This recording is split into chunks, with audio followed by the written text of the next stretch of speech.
Hey everybody, welcome to another edition of Calling All Devs, our weekly Q&A series where I take questions from you, the Star Citizen backer, and pose them directly to our Star Citizen developers, usually over Skype. It's your chance to submit your questions and have them answered immediately and directly by the folks who are actually working on our game. For our first call today on this week's show, we are going back to Manchester, UK, and our own Johnny Jasivius, tech designer, weapons. I don't know. We'll get it. I don't do titles. Johnny, how you doing, man? I'm great, Jared. Thank you. How are you? I'm doing well. There's a reason the title is like right below Johnny's window right there, so Yeah. I don't have to remember it. Johnny, I've got a question for you. Now, we're going to break with tradition just a little bit. This question isn't actually from the Spectrum thread. I know I just got done doing that big whole spiel. That's what the show normally is. But today I want to talk about this week. I want to talk about some topics that I think will be interesting to people. That questions that come from other places in Spectrum that aren't necessarily in this thread. For you. Your question this week, we've heard a lot about, item system 2.0. We've heard about ships 2.0 with the new pipeline that we feature every week or every other week in ShipShape. What is weapons 2.0? I'm hearing that. I'm starting to see emails talking about weapons 2.0. What are we talking about here? Yeah, so it's actually very similar to what we've been doing with the items and ships 2.0, and it's essentially making things easier for us going forward, making everything a lot more efficient, especially code side as well. And in the case of weapons, making like kind of bespoke setup much more of like a thing of the past. So kind of previously using our like old XMLs, we're now moving over to DataForge. I'll give a little shout out to Torsten in Frankfurt, who's been working very hard on this for months. He's the coder who's been working on the system with me a lot. Basically, so we're avoiding bespoke setup on weapons now because there were cases where we wanted to make some really, really cool weapons for you guys, but we were really hampered by what we could do with our existing system. So we were very limited to like just, is it rapid fire, is it burst fire, is it single shot? And if we wanted to do something special, we would have to get a coder involved and jump in and kind of do a bunch of work for us. Whereas now, as we kind of go further down the line and we might start investigating some damage types and things that start to get a little bit more weird, we might want to have a lot more interesting behaviors on there. Like the new setup, it just it's difficult for me to kind of formulate how much it actually does into words, but it's now we can combine different fire modes in different ways. So the Custodian, as an example, is a weapon we've got live at the moment, and I think a lot of people know that. I think in 3.1 a second fire mode might have slipped in, and that was because we were testing ready for Weapon 2.0, which is it always was planned to have a charged burst on the weapon. So that was something we could never do previously, but now we can use a charged fire mode with a burst inside it, and we can do what we need to with the charge to make the burst better. So that's just an example of kind of how robust the system is, in that we can do all of these strange things without needing code support anymore. Specifically on FPS weapons, we're also looking at recoil. So we've just been kind of like using our reasonably simple recoil system that we've got in our Mannequin editor at the moment. That's all being moved to DataForge as well, so it's a lot easier for people like me to use and edit live while I'm actually playing the game, so I can do a lot more fine tuning on there. And we're getting a lot more kind of like camera movement involved and everything to make the weapons feel a lot more punchy, because we've been listening to you guys, and a lot of people think that we're not rough enough with the weapons. They don't feel punchy enough. So that was one of the things we took on board when we were redeveloping this stuff. And one of the very big things for FPS is the attachment system. Right. We really want to start pushing on that, and I'm not saying it's going to be coming anytime soon, but we've allowed for all of the stats on the weapons to be modifiable. So we can start to think about adding things like silencers, compensators, different scopes, and all this kind of thing that you can kind of change in and out in your PMA, and you'll be able to see your weapon stats change and feel an effect on the weapon overall. So yeah, we're really leaving it open on the FPS side to basically for all of our systems going forward. So we've really kind of future-proofed our system here.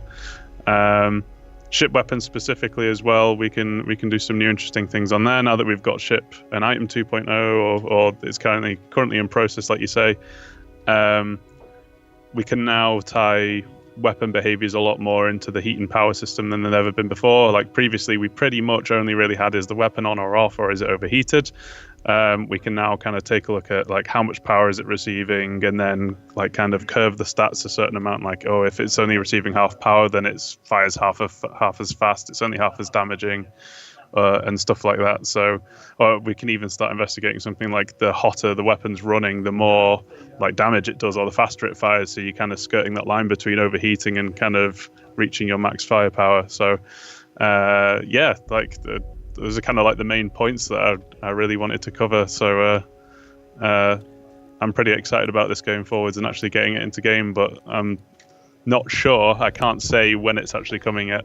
Well, luckily for our backers, we have a lovely RSI public roadmap where Yes, they we can do. see features like that. So when you have an idea, like I said, not like we've said a number of times, not everything is on the roadmap. Some things, that will come out after quarter 1 2019 certainly aren't on there, but some things that we're working on now and that might even come out this year are not on the roadmap. They're not on the roadmap because we haven't developed it farther enough for us to have a really solid idea of when it might be implemented, kind of stuff, or it's waiting on other what's the word? Dependencies, waiting on other dependencies and stuff like that. But this is another great example of game development versus game construction. You started with a weapon system based on XML, like so many of our systems did. That was a CryEngine staple back in the day. Yep. Now, as we've progressed through Lumberyard and through our own Star Engine, improvements and Carson's work with DataForge and stuff, we can now iterate and make a system that really suits our needs. So that's what you're seeing here, and hopefully you'll see the.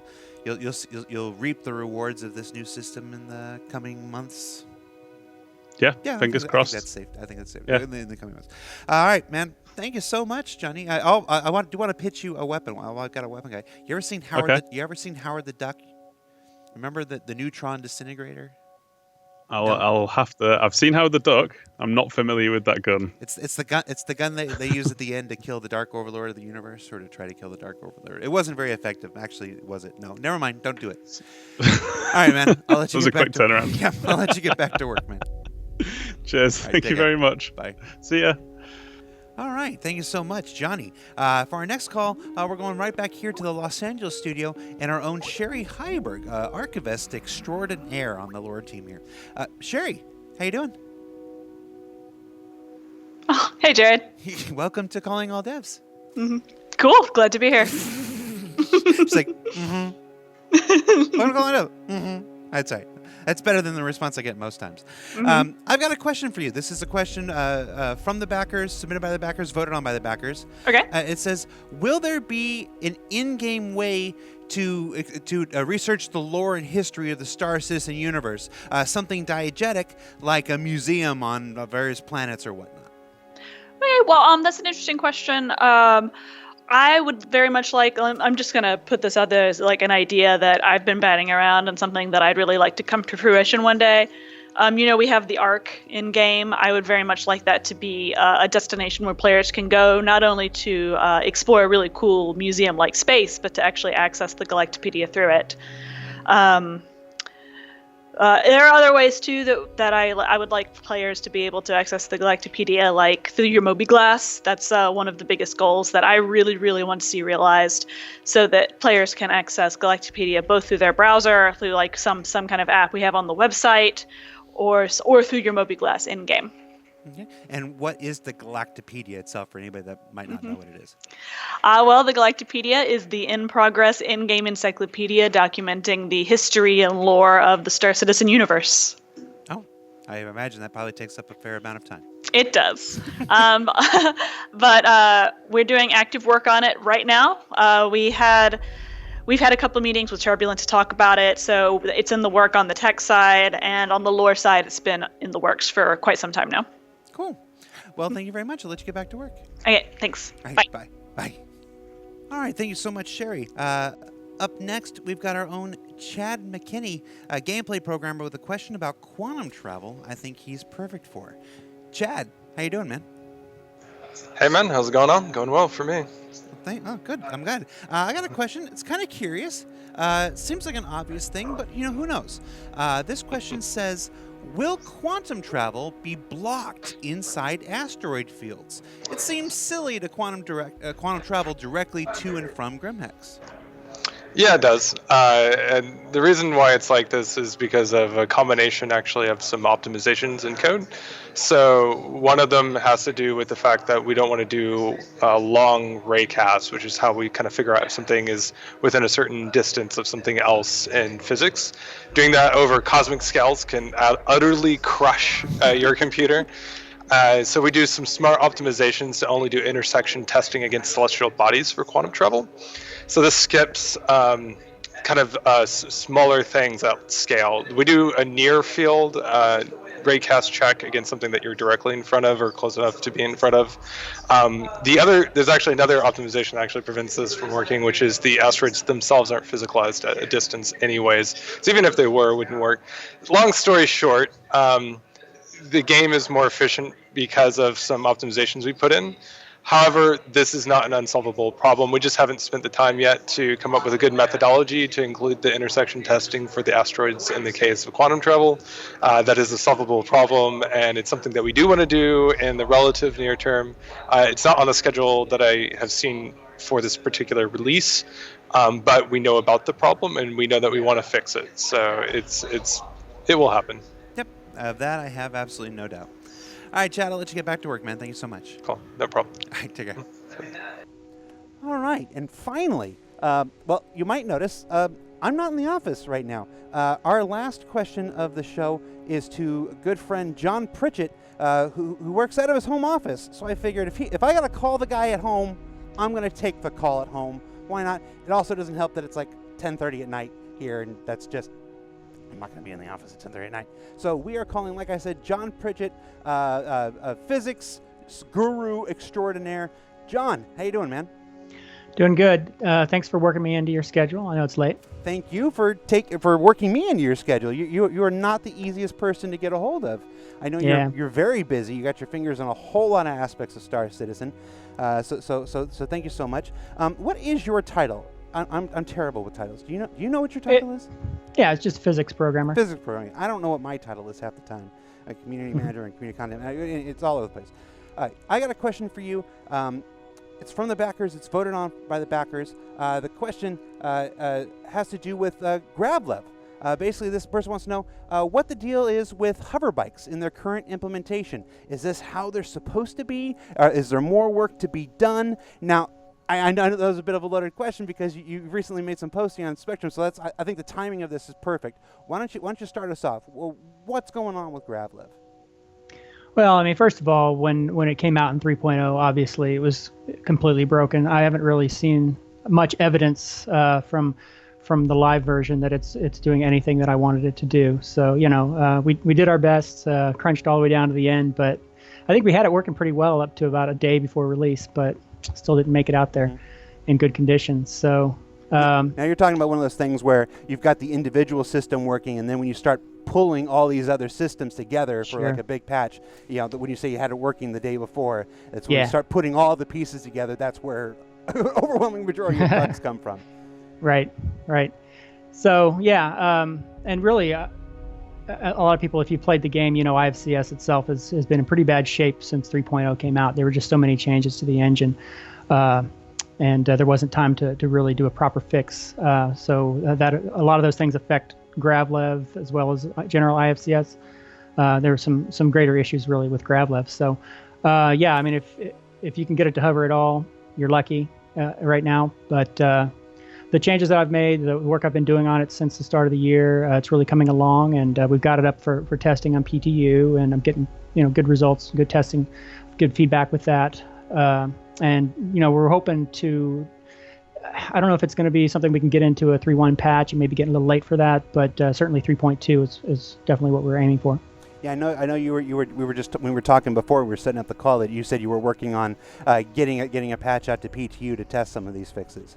All right, Mhm. so yeah, it's still too early to know whether we're going to have a big improvement in the 3.1 branch or whether it's going to have to roll into the 3.2. And of course, let's be completely honest with folks. It's possible that what happened with 3.0 might happen with 3.2 as we start combining things together, but we're not going to give up. It's not. We're not going to throw our hands up and be like, oh well, it's just fine the way it is. We got you and other programmers and engineers, all working to make this an enjoyable experience. Right. I think it's safe to say the when we first introduced the very first space bike, the Dragonfly, however long ago now, it really captured a lot of backers' imaginations, and it's definitely an experience that we want. Mhm. We want to be as enjoyable and awesome as possible. Sure. What can you tell us about what you want to achieve with GravLev? Like describe to me as best you can. Obviously, we're on a Skype call; it's late at night. But describe to me how you want this. What's the goal here? Okay. Well, one of the real challenges, for a system like this is I don't want to implement something that's a very specific hover behavior. I want it to be a very generalized system and then turn that over to the designers and give them a lot of flexibility for them to decide, this is a bike or this is a tank or whatever, and get a lot of variation out of that. So there's some, specific approaches that I've taken for how you can, implement or tune hover for all these different vehicles. So for the Dragonfly and the Nox, really not a lot of variation there. I kind of see the Dragonfly as being more of an off-roader and the Nox being more like a road bike, street bike. So you tend to want the Nox to hover fairly low and require fairly, flat terrain. Not a lot of variation without it starting to bottom out and things like that. Unfortunately, right now, the Nox, there are a few issues with it. It's not even behaving as well as I would expect it to. Even on a straight, flat ground, it's dragging. So, but the Dragonfly, you want that, to be able to get out on a little bit more rough terrain and kind of feel the bumps and have a little bit more control over rough terrain. And so, really, to achieve that, I have a system where the hover vehicle control system basically is determining, based on the terrain that you're over and also the terrain that it sees coming, what it wants its elevation to be. And so it's constantly saying, okay, well, I need to be 10 meters off the ground right now, or 5 meters off the ground, or whatever. If you're on a nice flat cruise, then it can be right down there, half a meter off the ground, right? So it sets a goal elevation, and then the physics of the system is basically essentially a spring simulation is going to then determine the rise and fall. Well, not actually the fall. The fall is generally going to come from gravity, but pushing it up, to achieve whatever elevation the control system is looking for. So I think that's basically what we're seeing as the main issue, is that the control system isn't getting enough data really to be able to make good decisions about its elevation. Gotcha. And as opposed to the system not being able to achieve the elevation well, that's desired, right? So Yep. Anyway, getting back to your question, you're asking how. Go, man, go. Yeah. So how have I implemented it in order to achieve, the vision that we had for hover vehicles? Correct. So Well, I was just asking what your vision was. But yeah. Well, so that's basically it. I mean, I just wanted to essentially be as close to a physically realistic, acceleration-driven hover. Being very, very careful not to, that the GravLev itself is only ever really pushing you up, right? So then, like, if you go up, then the gravity is going to pull you back down. So you feel like you're kind of, catching air. It feels like you're jumping, as opposed to a system that's like managing your full elevation up and down. And then, of course, GravLev is really frictionless when it comes to lateral. So when you're turning and things, that's when thrusters from the vehicle are going to come into play. And that's, I think, something different that we do than you see with a lot of hover bikes in games, is the fact that it's a hybrid, atmosphere/space vehicle. So it has full thruster control when it needs it. We go into hover mode really, I think, more as a matter of efficiency, because, then you're not having to burn thrusters to stay aloft, and you can save on fuel and all of that. But you're still using those thrusters for a lot of your maneuvering.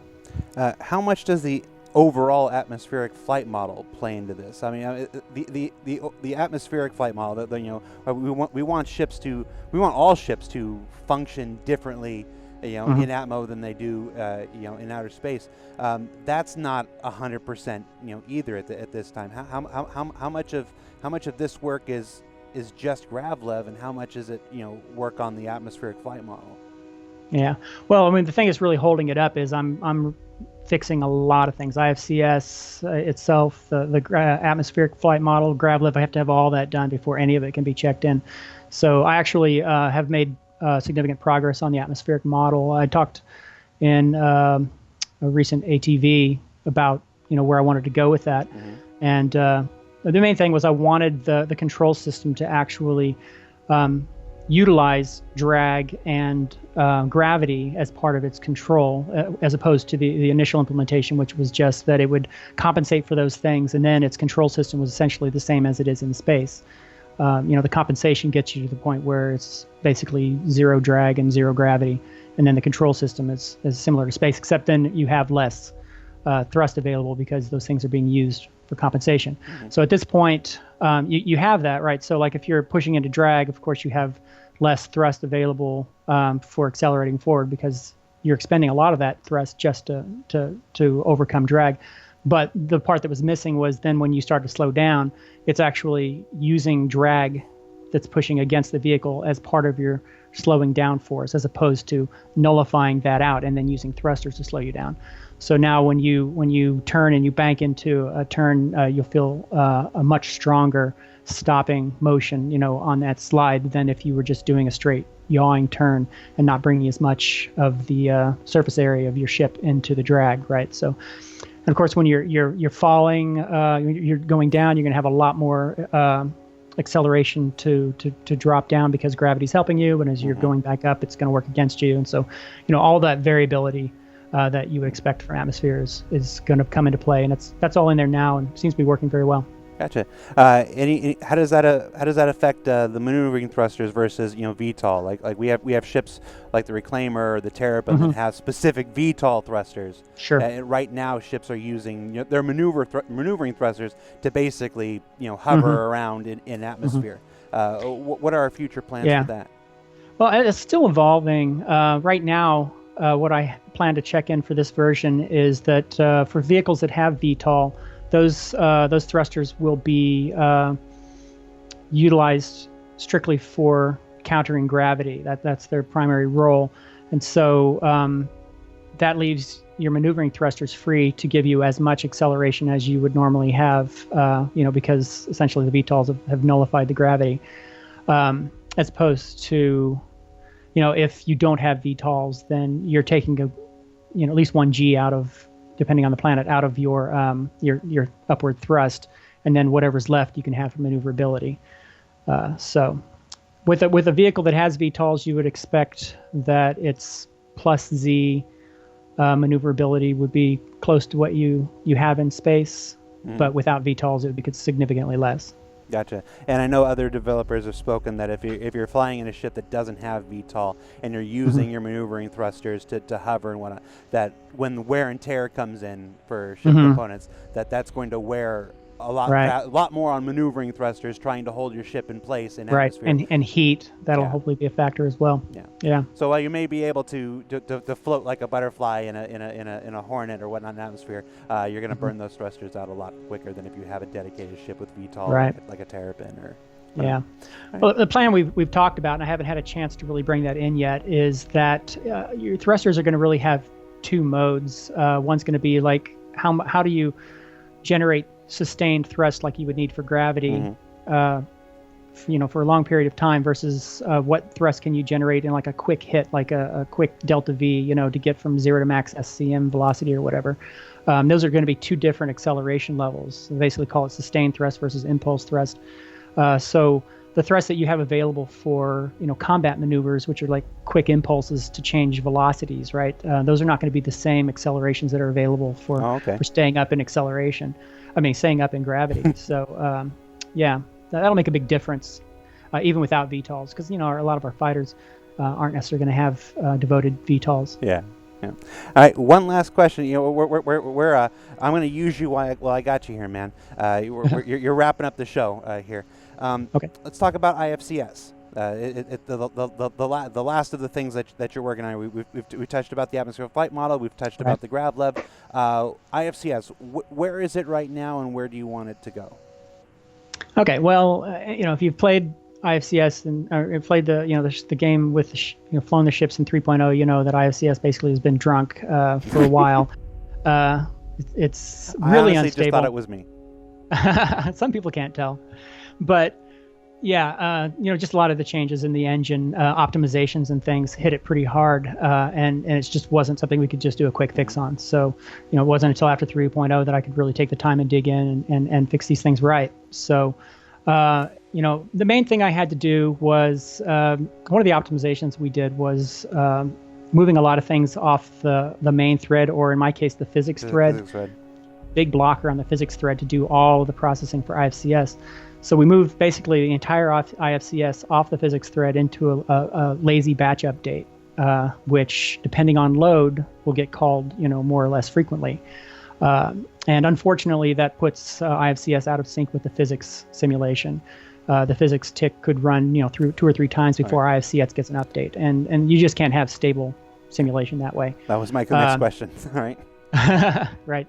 So basically, my solution to that is I had to go in and separate IFCS into 2 parts. One is the control system logic, which is really where all the load is, and the other is strictly the physics simulation part, where the control logic says this is what I want the ship to do based on player input and all these things, and it can update that state as quickly as we can get it. But then the actual physics processing, the generating the accelerations and everything, that's working every physics step in order to achieve whatever the requested goal is from IFCS, and so that can remain as smooth and stable as possible.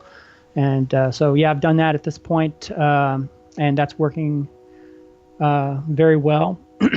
I'm still working on trying to get ESP to work properly with the new system. That's why in the PTU right now, combat is terrible. So hopefully I'll get that cleaned up here pretty quickly. The views and opinions of John Pritchett do not represent those of Platinum Imperium Games, Robert Space Industries, or its subsidiaries. Just kidding. No. Well, that's the feedback I've had. Yeah, no. That's actually the last question. You're one of my favorite devs, to be completely candid, because you spend a fair amount of time in Spectrum, in the Ask a Dev threads, engaging with our backers, getting their feedback. It's one of the reasons I wanted to do this. When this question came up. You've been pretty active in Spectrum, talking about GravLab, talking about IFCS. Is that it? We give that a lot of lip service, but is that information actually helpful? Is it helpful when backers go to the Spectrum and actually post their experiences and post their feedback? Well, it definitely is for me. There's only so much I can do because I'm very specifically involved in simulation, and how we achieve the design goals, and not so much in what the design goals are. Of course, I pass everything I hear on to other devs, as well. But yeah, as does everybody on the community team. Oh, I thought you had more. Oh, I can say more, of course. I think you've said enough. I just wanted to know if it was actually. Now, I wish I could be on. I haven't been on Spectrum very much. I spent a lot of time on Discord with the Evocati people, or how do you say it? Right. But I got to get out on Spectrum more. All right. Well, John, thank you so much. You made an epic wrap up to this week's show. So I appreciate you taking the time. I know it's late there. It's late here. So thank you for fitting me in. And when I have something else for you, I'll give you a holler. Great. Well, thanks for including me. All right. Thank you, sir. Thank you. Bye. All right. Well, thank you so much to John Pritchett. And that wraps up another episode of Calling All Devs. Hey, Jared. Yeah, John? You still there? Yeah. What's what? Up, man? I just realized there's something I wanted to get into with GravLab, and I totally spaced it off. Well, I wanted to talk about basically the main thing that's left to do on that. So I really have the system functioning pretty close to the way I want it to function when it's running, on a single player game or a low multiplayer game. But unfortunately, right now, whenever there's a heavy load on the server, Gravelet just isn't getting enough data about the terrain to really be able to make good decisions about its elevation or whatever. And I think that's why the performance just really significantly drops off based on server load. And so that's really the last thing that I need to get cleaned up, I think, before it's going to actually be out in live and performing in a way that hopefully players will be happy with. Right. Optimization, basically. And yeah, definitely. That's a good chance to remind folks that it works one way on your computer when you're doing it, and then we go to Evocati and they've got this many people and it starts to work a different way. Then we go to wider PTU and we've got even more people and it starts to work this. And then when we go to our live alpha environment, then it starts to to kind of go sideways, and that is the process that we're in. It's important to remember that every Star Citizen environment is a testing environment. So even the live alpha environment. So you guys help us tremendously. Get in there, hammer this thing, because that's where we see the real data. There's virtue in what we get from Evocati, and there's virtue in what we get from PTU, but the best data we're going to get is live. So play the game, file your issue council reports, go to Spectrum and tell John Pritchett, what's up. That's the best thing you can do to help us make this the quote unquote best damn space sim ever. Yep. All right. Can I finish my closing, John? Yeah, sorry. Didn't mean to interrupt. All right. So that's it for Calling All Devs.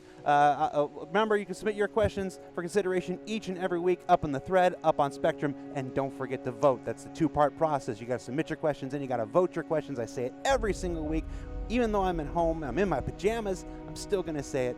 So for Calling All Devs, I'm Content Manager Jared Huckabee. That was John Pritchett. We'll see you next week, everybody. Or at least I will.